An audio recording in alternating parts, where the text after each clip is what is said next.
आज हम डिस्कस करने वाले हैं द लिविंग वर्ल्ड। तो इस वीडियो में मैं एनसीईआरटी के हिसाब से पढ़ते जाऊँगा और एक्सप्लेन करते रहूँगा। तो पहले the living world.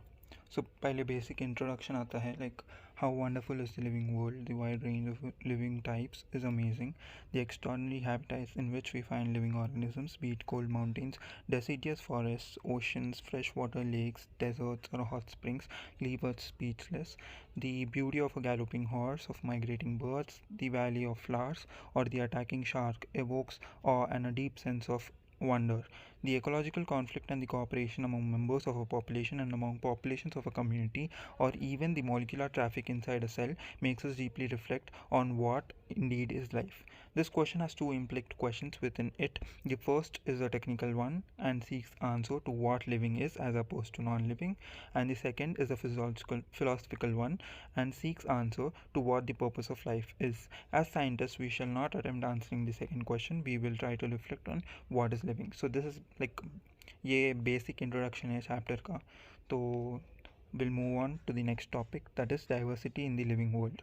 So if you look around, you will see a large variety of living organisms, be it potted plants, insects, birds, your pets, or other animals and plants. There are also several organisms that you cannot see with your naked eye, but they are all around you. So basically microbes, bacteria, ये सब. If you were to increase the surface area that you make observations in, the range and variety of organisms that you see would increase. If you were to visit a dense forest, you would probably see a much greater number and kinds of living organisms in it. Each different kind of plant, animal, or organism that you see represents a species.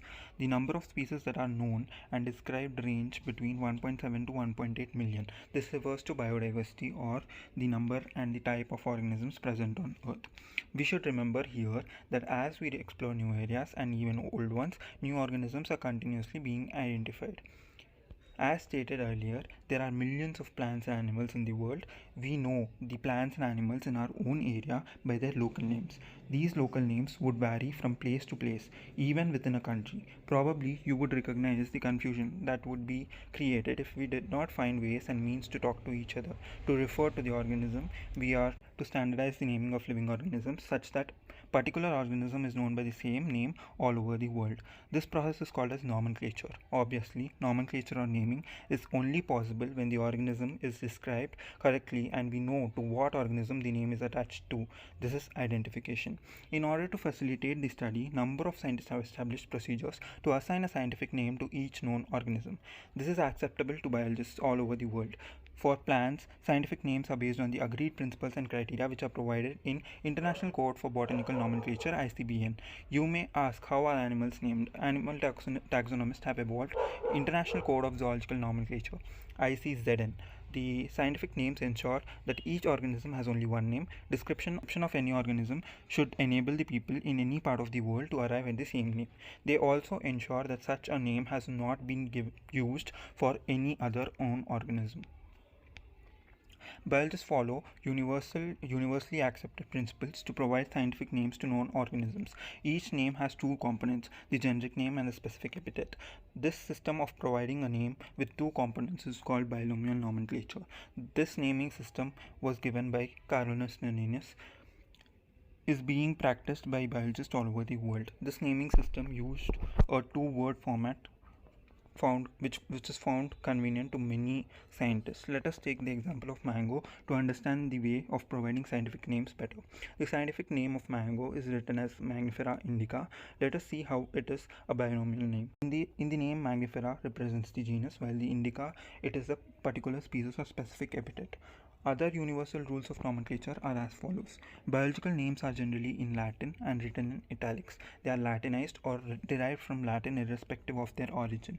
The first word in biological name represents the genus, while the second component denotes the specific epithet. Both the words in biological name, when handwritten, are separately underlined or printed in italics to indicate their Latin origin.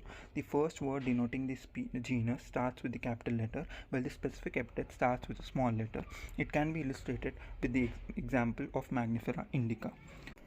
Name of the author appears after the specific epithet at the end of the biological name and is written in an abbreviated form. Example, Mangifera indica Linn. It indicates that the species was first described by Linnaeus. Since it is nearly impossible to study all the living organisms, it is necessary to devise some means to make this possible. This process is classification. Classification is the process by which anything is grouped into convenient categories based on some easily observable characters. For example, we easily recognize groups such as plants or animals or dogs, cats, or insects. The moment we use any of these terms, we associate certain characters with the organism in that group.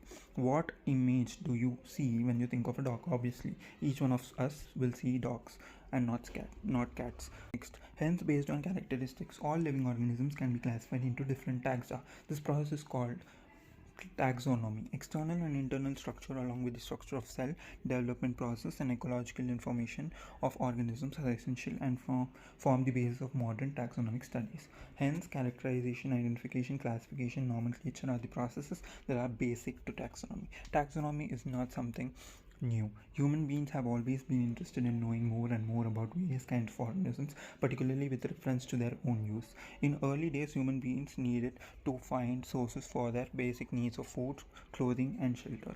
Hence, the earliest classifications were based on the uses of various organisms. Human beings were since long not only interested in knowing more about different kinds of organisms and the diversity, but also the relationships among them. The branch of study was referred to as systematics. The word systematics is derived from the Latin word systema, which means systemic arrangement of organisms. Linnaeus used Systema Naturae as the title of his publication. The scope of systematics was later enlarged to include identification, nomenclature, and classification. Systematics takes into account evolutionary relationships between organisms.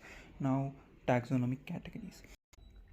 Classification is not a single step process but involves hierarchy of steps in which each step represents a rank or category. Since the category is a part of overall taxonomic arrangement, it is called as taxonomic category, and all categories together constitute the taxonomic hierarchy.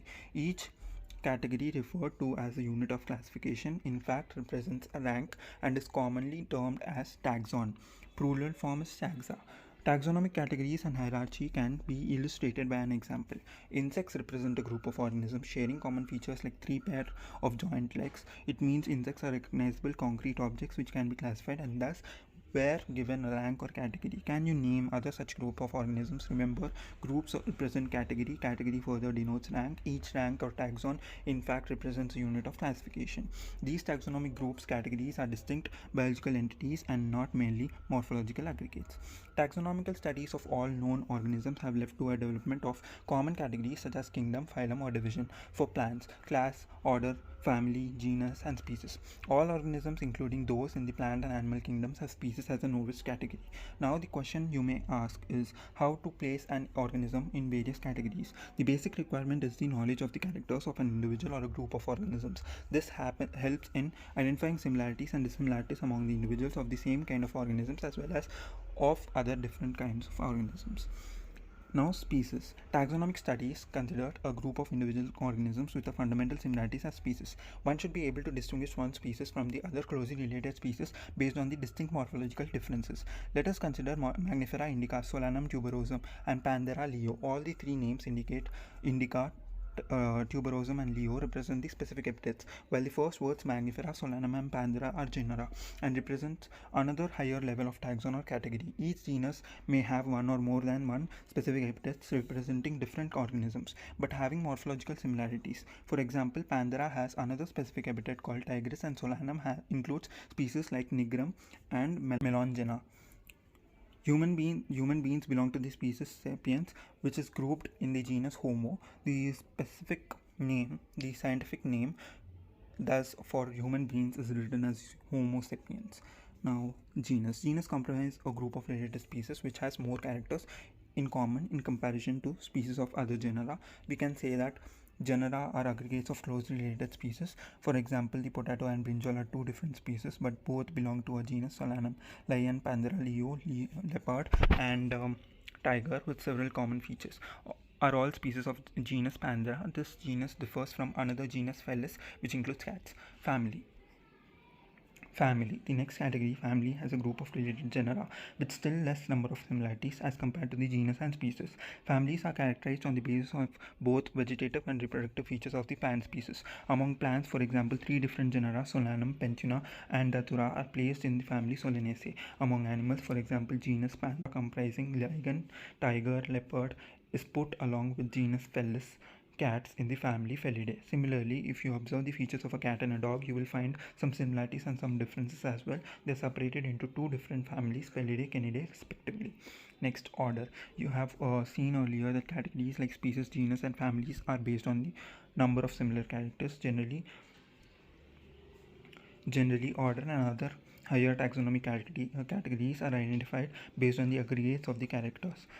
Order being a higher category, it is an assemblage of families which exhibit a few similar characters. The similar characters are less in number as compared to different genera included in the family. Plant families like Convolvulaceae, Solanaceae are included in order Polymonates, mainly based on floral characters. The animal order Carnivora includes families like Felidae and Canidae. Class. The category includes related orders. For example, order Primata, comprising monkey, gorilla, gibbon, is placed in the class Mammalia along with order Carnivora. That includes animals like tiger, cat, and dog. Class Mammalia has other orders too. Phylum. Classes comprising animals like fishes, amphibians, reptiles, birds, along with mammals constitute the next higher category called phylum. All these are based on the common features like presence of notochord and dorsal halo neural system are included in phylum Chordata. In case of plants, classes with these few similar characters are assigned to a higher category called division. Kingdom. All animals belonging to various phyla are assigned to the highest category called kingdom Animalia in the classification systems of animals. The kingdom Plantae, on the other hand, is a distinct and comprises all plants from various divisions. Henceforth, we will refer to these two groups as animal and plant kingdoms. The taxonomic categories from species to kingdom have been shown in the ascending order, starting with the species in figure. These are broad categories. However, taxonomists have also developed subcategories in this hierarchy to facilitate more sound and scientific placement of various taxa. Look at the hierarchy in figure 1.1. Can you recall the basis of arrangement? Say, for example, as we go higher from the species to kingdom, the number of common characteristics goes on decreasing. Lower the taxa, more are the characteristics that the members within the taxa share. Higher the category, greater is the difficulty of determining the relationship to other taxa at the same level. Hence, the problem of classification becomes more complex. Table 1.1 indicates the taxonomic categories to which some common organisms like housefly, mango, man and wheat belong. So firstly, ये जो figure है this is very important because ये order बहुत बार NEET में पूछा गया है. Like specific order, assign the hierarchy like that. So species, genus, family, order, class, phylum or division, kingdom. So this is the order. And as we move from species to kingdom, the similar characteristics decrease. That is what they were explaining in this. This table is also very important. So in this table they have given human, housefly, mango, wheat. So human का biological name Homo sapiens, genus Homo, family Hominidae, order Primata, class Mammalia, phylum Chordata. Housefly, biological name Musca domestica, genus Musca, family Muscidae, order Diptera, class Insecta, phylum Arthropoda. Mango, Magnifera indica, genus Magnifera, family Anacardiaceae, order Sapindales, class Dicotyledons, and division Angiospermae. Wheat, biological name Trichum aestivum, genus Trichum, family Poaceae, order Poales, class Monocotyledon, division Angiosperm. So plants में division आता है और animal में phylum. So this is it with this chapter guys. So मैंने यही channel पे और एक वीडियो डाला है प्रीवियसली अबाउट लिविंग वर्ल्ड, जो कि एक रिविजन की तरह सिर्फ इम्पोर्टेंट पॉइंट्स कवर करता है वो वीडियो में, और वो भी 6 मिनट्स के अंदर पूरे इम्पोर्टेंट पॉइंट्स ये चैप्टर का मैंने कवर करा है. और उसमें ग्रोथ, रिप्रोडक्शन, मेटाबॉलिज्म और कॉन्शियसनेस भी इंक्लूडेड है. तो that will be more helpful for revision purpose, and this is like more like audio type. So that's it for this video guys. See you in the next video, which is biological classification. So do comment which of this two are you're feeling more comfortable with, like just audio, should I continue with just audio, or should I write all the important points and explain just important points so that it will be helpful for revision also. So do comment which one are you more which one do you feel more useful. And yeah, thank you, and please do subscribe to my channel for more such content. And shorts, maybe I'm posting questions regarding the chapters. So living world में से already 3-4 questions I have posted, and it will continue till the next chapter comes. So thank you guys.